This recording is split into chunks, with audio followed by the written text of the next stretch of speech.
Francis Fukuyama, Political Order and Political Decay, chapters 5 through 8, lecture 2. In the last lecture, I talked about his chapter 5 with his overview of corruption, rent-seeking, patronage, clientelism. In this lecture, I'm going to talk about chapters 6 and 7, which are his discussion of Greece and Italy, respectively, in order to explain why they never developed a good state in the way that Germany did. Now, the context for these chapters is the Euro crisis, as you might recall from, probably 9 years ago now, which was driven primarily by the unsustainable debt of Greece and Italy, who also have, sort of massive shadow economies. So they had a really, really, really large government, like public debt. And at the same time, there was a lot of economic activity in those two countries that basically took place kind of below the radar. And so, taxes weren't collected on it. So they also didn't collect adequate taxes. So, what was the problem here? Why did this come about? And one of the things you oftentimes saw in the media, they would give us kind of a cultural explanation, like, oh, it's just those lazy, wasteful Mediterranean types. Why can't they just be German already? Right? And that's what you oftentimes heard, but that's not really the case. It's really rooted in the difference between clientelistic and non-clientelistic regimes. That Greece and Italy both use public employment as a source of patronage, right, as part of clientelistic politics. And doing that leads to really large and really inefficient public sectors and public services. And so that's what was really driving a lot of their debt, were the costs of maintaining this public sector. But how did they get this way? Like, why did Greece and Italy get this way? The short answer is they democratized too early. I mean, that maybe it's more complicated than that, but that's a big part of it. The way you could put it is that the rising middle class, which in the United States became a major source of push for government reform, the same rising middle class in Greece and Italy got kind of co-opted into a clientelistic political system, and things have, to a large extent, stayed that way. Now, southern Italy and Greece are both stereotypical low trust societies. That means that these are societies where people rely primarily on close family for things, and they don't really trust the public authorities or even necessarily their neighbors. Right? This is amoral familism, page 97. That's a term for it. There's a scene, to continue the Godfather theme, there's a scene at the end of Godfather 2, and this doesn't give anything away, where it's the day that Pearl Harbor was bombed, and the brothers were sitting around the table. This is an Italian, their father was an immigrant from Italy, and the oldest son of the family looks at the paper, and the paper, it says, Pearl Harbor bombed, thousands of American boys, sign up for the army. And Sonny, this oldest son, his response to this is, wow, what a bunch of suckers. Anybody who goes off to fight for somebody other than their family is just a sucker. Right. And that the irony in that situation is that the youngest brother in the family had actually signed up, had signed up for the military that day. But so that's amoral familism, right? Like putting yourself on the line for anybody other than your family, that's just being a sucker. Now, the pervasive suspicion that you find in societies such as that can make cooperation really difficult outside of the family. And that, for purposes of development, for example, that can really limit economic activity and overall kind of quality of life, right? Obviously, it limits economic activity because you don't have as many economic partnerships, beneficial economic partnerships outside of the family.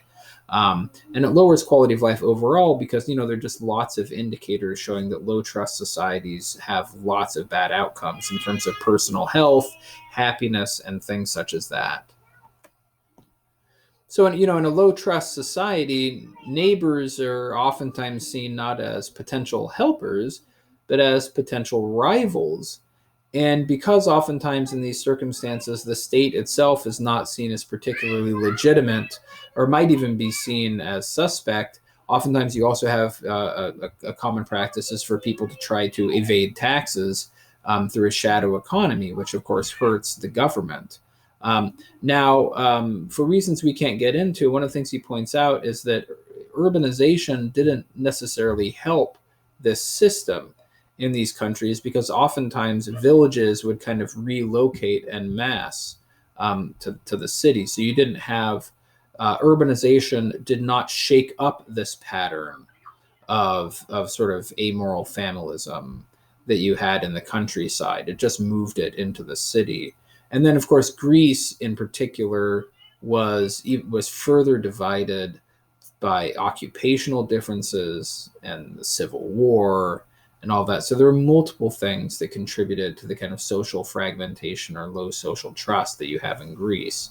But Fukuyama argues that really kind of the ultimate source for this is the absence of a trusted public authority, which then causes families to rely upon themselves, which then leads to a self-sustaining low trust equilibrium. Now, when you talk about a low trust equilibrium, just what he means in terms of an equilibrium is that it's a low trust society. And even though everybody could recognize, gee, wouldn't it be better if we could all trust one another and cooperate with one another? There's really no way for any one person or one family to change that. Low trust is kind of stable. It's a kind of self-reinforcing cycle because if you decide to act trustingly, but everybody else around you continues to act untrustingly, then it doesn't benefit you. You do end up being a sucker. So it's kind of like the only way to get out of something like a low trust equilibrium is for everybody to agree at the same time to act more trustingly towards one another. And since you can't really get everybody to do that at the same time, and since just doing it yourself just makes you a sucker instead of improving things, people just stay stuck in that low trust attitude. Now, as far as Greece's early democracy goes, I mean, obviously it was occupied, and the state was relatively weak, and it was dominated by foreigners, so it wasn't really seen as particularly legitimate. There was very little capitalist development, very little industrialization, and yet by the mid-1860s, democracy comes. And this led to a democratic politics that tended to be rooted in regions and in clans and in networks of patronage rather than in broad social classes or social programs or things like that, the way that it happened elsewhere. So, but the lack of economic development obviously made the state a major source of jobs. And so participation in the system expanded, but the participation expands within both a clientelistic and a polarized context, right? There's a lot of division in Greece. And then, after the post-war dictatorship finally ended, the new democracy really kind of fell back on, sort of redoubled clientelism. So there's the dictatorship, which just disrupted Greek democracy, but when democracy returns, so does clientelism. And this leads to, as he says, a colonization of the state, that you have a very, very large public sector. And also unions have made it very hard for people to be fired. So, patronage doesn't necessarily lead to a bloated system, right? Like the postal service in the 19th century in the United States was a major source of patronage. But what would happen is, like when there'd be a turnover in administration, a lot of the people, so like let's say you have Democrats, so most of the people who work for the post office are appointed by, on a clientelistic basis by Democratic Party leaders. And then let's say, the Republican administration takes over. Just what would happen is all of the Democratic appointees would be fired and replaced by, not all of them, but a lot of them would be fired and replaced by Republican appointees. So still a form of patronage, but it's not necessarily leading to an expansion of the postal service. You just fire the people that are loyal to the other party and replace them with people loyal to your party. But if you have a system such as what you have in Greece, where it's actually extremely hard to fire public sector workers, then instead the way patronage oftentimes works is by expanding government. You can't fire the people that are already there, but you have people you want to do favors for to keep them loyal, so you create jobs for them, right? So patronage in that circumstance, where it's hard to fire, requires adding jobs rather than replacing job holders. So you end up with a really large public sector. So the Greek state is quite large, and it is quite expensive relative to the population, but it is quite inefficient and at times incompetent, which then leads to the question, well, why no reform then? Why haven't things been fixed? And here, there are a few things. He says, for one, in Greece, the state kind of has a history of being viewed with suspicion or as illegitimate, whether because it was initially because it was a tool of foreign powers, such as the Ottomans. But even today, there's a distrust of government, seeing maybe the government as being more of an agent of the EU than of the Greek people, or something like that. And this distrust of government has led to kind of rampant tax evasion, which keeps the state weak. Late industrialization has kept the state kind of a source of jobs that keeps the pressure to provide patronage rather strong. And the lack of trust makes effective mobilization difficult, right? Because if you have a low trust society, then mobilizing social groups to call for reform is going to be a lot harder. If you don't trust your neighbors, you're not going to start a voluntary association with them, right? So the state then ends up being seen not so much, or oftentimes not so much, as a general force for the common interest, but rather as a tool to be kind of seized and used by the groups that you view favorably. So that's not going to be a situation where we have a strong, competent state. Now, Italy, Italy has a somewhat similar story, which he talks about in chapter 7, Italy in the low trust equilibrium. Southern Italy, and a lot of you probably know this, Southern Italy is notoriously corrupt and inefficient. And there's the mob, right, which is something you don't necessarily have in Greece to the same extent. But you got the mafia there too, which adds extra problems. So what gives in the case of Italy? Well, the basic story is that when Italy unifies in the 19th century, the northern elites make a kind of alliance with southern elites that basically kept the southern oligarchy in power, the pre-unification southern oligarchy in power. And southern Italy was a largely rural order with ties based on patronage, right? You have patronage networks. And over time, these patronage relations grew into broader clientelistic relations with the introduction of democracy in the 1800s. Right, so the clientelistic democratic networks just build off of existing patronage relationships. And as in the case with Greece, it's also the case that in southern Italy, industrialization comes relatively late. In the north, in northern Italy, the rising middle class was reformist and was modernizing, and there was industrialization. And as you know, in a lot of ways, northern Italy is a different country from southern Italy. But in the South, right, the rising middle class, as was somewhat the case in Greece, was sort of incorporated into the existing power structure. So in this case, they were kind of incorporated into the oligarchic power structure. And then within this context, in the 19th century, you have the birth of the mafia, right, the mafiosi. And the mafia is born as a kind of private protection force, which was in part needed because of the absence of effective state protection. I mean, there's a way in which it was the weakness of the state in Italy was one of the enabling factors for the development of the mafia. It filled a gap, right? But then, of course, this protector becomes a threat. And then they expand into illegal rackets, and you end up with the mafia as we know it, right? Where paying protection money is basically paying money to be protected from the protectors, as opposed to actually getting genuine protection. So the mafia is kind of born from a low trust environment and as a coping mechanism for it, but then its presence and its activities over time reinforce that low trust environment. I mean, obviously, when you have something like the mafia as a major factor in your society, it is especially hard to be trusting of your neighbors. And then you get clientelism, right? The first mass parties, the mass democratic parties in Italy, really come about around the turn of the 20th century. Then, of course, as you know, there is a fascist interlude with Mussolini, and then a reemergence, after the war. And but again, the parties, the mass parties, built themselves on the basis of clientelism, not programs. This is sometimes the distinction is a lot of times when people think of political parties, they think of political parties in terms of a party platform. Here are the issues that we stand for. Right? And you think of parties as competing for loyalty on the basis of competing sets of principles and policy prescriptions.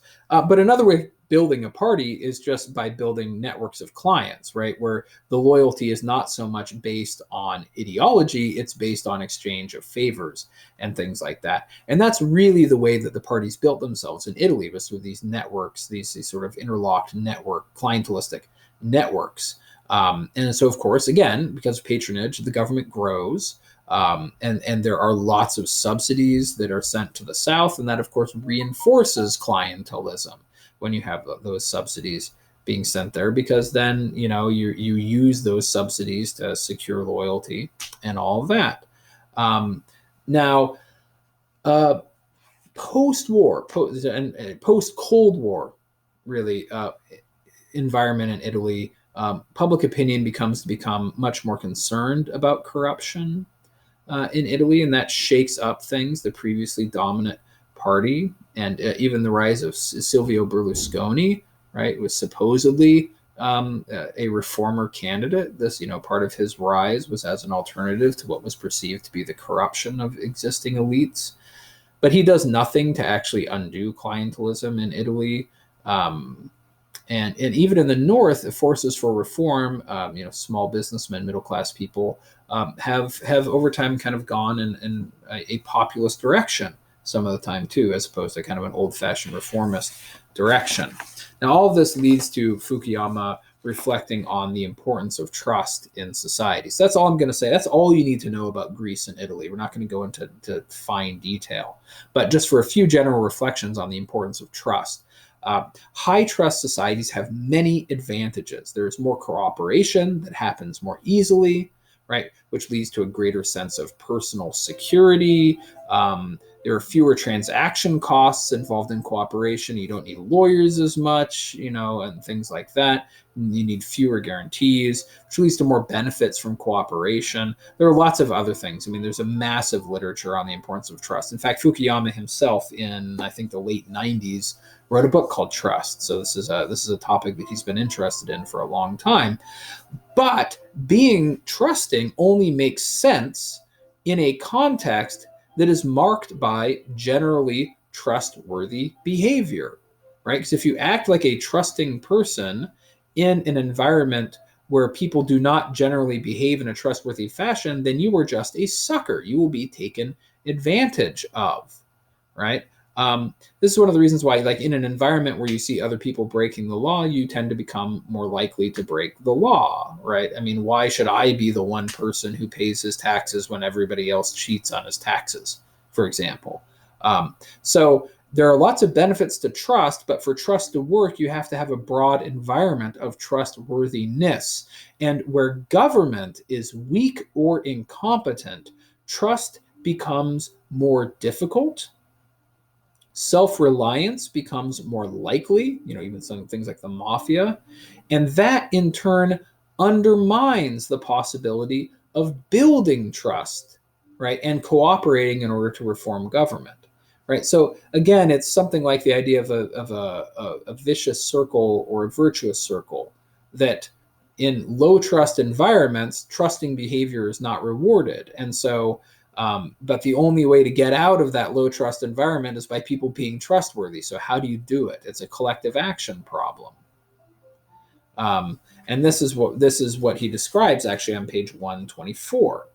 So on 124, he says, a low trust society constitutes what economists call a collective action problem. Distrust is socially counterproductive, and everyone would be better off if they behaved in a trustworthy manner. But any given individual has no incentive to be the first person not to take a bribe or to pay her taxes. Since distrust feeds on itself, everyone is trapped in what is known as a low-level equilibrium, where everyone is worse off, but no one can break out. By contrast, if the government were clean, honest, and competent, then people would be willing to trust it and follow its lead. Right, so it's a collective action problem. Everybody would be better off by acting trustingly, but no individual has an incentive to be the only one acting that way. Right. So the general result, which he gives on page 125, is this. What was the relationship between these extensive but weak states on the one hand and low levels of generalized social trust on the other? The causality would seem to go in both directions. As we've seen, lack of trust in government leads individuals to seek private solutions to the provision of public goods, like property rights. This can take a highly pathological form, like the mafia, or it can result simply in families leaning on their own resources as the only source of reliable behavior. On the other hand, once social distrust becomes culturally embedded, it takes on a life of its own. Cynicism about the government or expectations that other people are out to take advantage of you leads to behavior that reinforces these outcomes. You try to avoid paying taxes to a government that you think is corrupt and illegitimate. Even if you are not inclined to actively take advantage of strangers, you have little expectation that working with them will lead to any good. Right, so that's where you can end up being stuck. Now, in the next lecture, which will be quite brief, we'll talk about how Britain was actually able to break out of patronage politics and build a competent state. So that will be the next lecture.